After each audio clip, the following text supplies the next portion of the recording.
E hoje nós estamos novamente aqui na comunidade Ipomeia, onde viemos conhecer um pouquinho desse museu, em homenagem também aí ao padre Hermenegildo Bortolato. Conhecer um pouquinho da sua história, do que ele fez também pela comunidade, que é muito grata também por muitos trabalhos realizados por esse padre que fez muito também por essa comunidade. Então, viemos conhecer aí, conversar um pouquinho com o seu Lírio Perdonar, ele que conheceu um pouco, né, da história do padre e vai contar para nós um pouquinho, já que temos muitas histórias que vai demonstrar um pouquinho de quem foi o padre Hermenegildo aqui para Ipomeia. Eu tive a oportunidade de conhecê-lo quando eu era bem jovem. Através do trabalho dele, foi vigário aqui da paróquia durante 24 anos. E durante o período que eu estava no seminário em Lages, ele ia prestigiar os seminaristas, dando força para quem tivesse vocação se tornar padre. E depois, mais tarde, então, eu já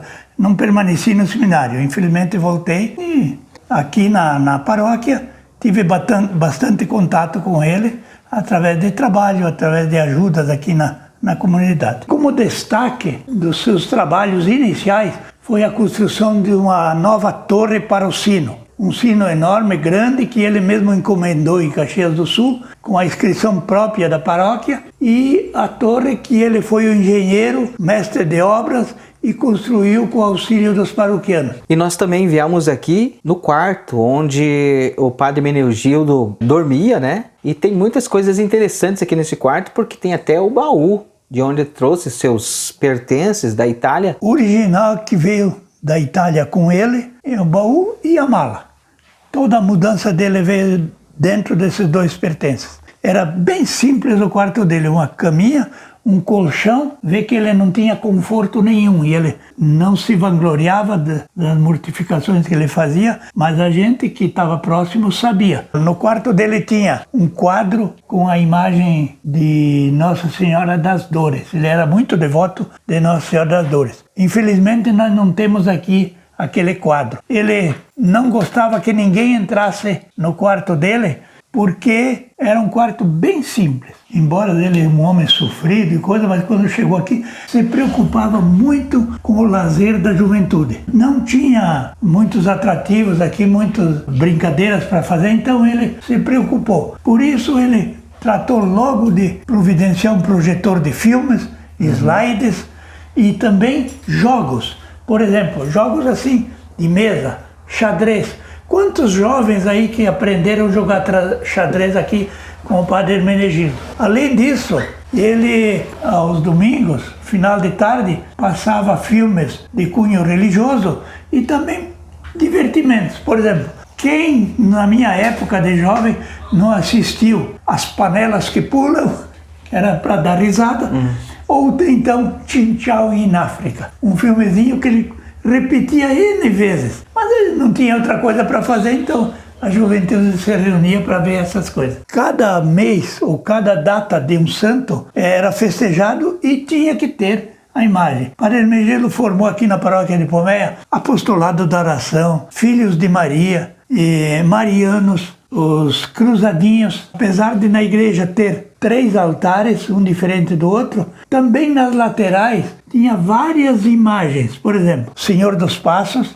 Santa Inês, Nossa Senhora da Salete, Tarcísio, quem foi cruzadinha recebia aquela fita amarela no braço, e tantos outros santos. Quando o padre Hermenegildo idealizou construir a torre, precisava de ferramentas, ele adquiriu bastante ferramentas, nós não temos aqui, que depois foram vendidas mais tarde. Uma das coisas que ele fez uma pequena ferraria. Como a construção era em madeira e precisava fazer chapas enormes de ferro, precisava entortar, então precisava montar um fogo para esquentar o ferro. E nós temos aqui uma das peças que chama boca de fogo, que era instalado para pôr o carvão em cima e dobrar o ferro como precisava. Mas a primeira coisa que o padre Hermenegildo fez quando veio para cá, ele não se conformava que uma comunidade que já era paróquia não tivesse energia elétrica. E ele se preocupou muito em formar uma usina hidrelétrica tocada com uma turbina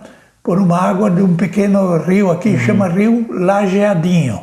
Desviou a água do Rio Lajeadinho e montou uma turbina e forneceu luz para a vida inteira. Quanto tempo o padre Hermenegildo esteve então atuando aqui? O senhor lembra das últimas palavras dele? Na época, a gente foi tomado de surpresa que ele deveria deixar a paróquia. O bispo programou, convidou um outro padre para assumir e, ao mesmo tempo, disse que era a última missa do padre Hermenegildo. Então, não foi feita uma grande cerimônia, um grande trabalho, mas foi lembrado de gravar por um jovem no meio do povo aí, gravou as últimas palavras do padre Hermenegildo e a gente depois transcreveu e lembra de algumas coisas que ele fez.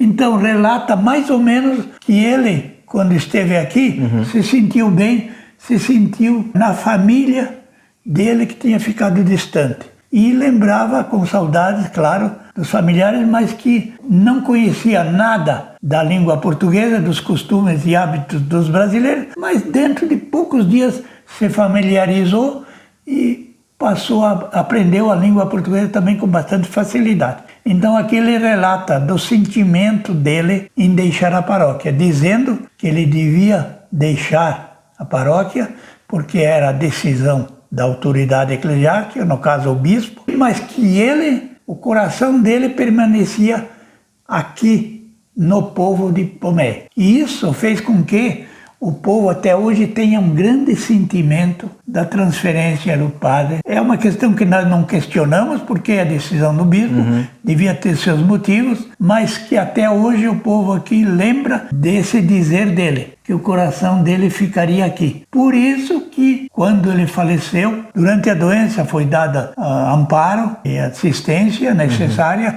embora ele estava hospitalizado, e quando ele faleceu foi sepultado aqui, na paróquia, dentro da igreja onde está a sepultura dele até hoje.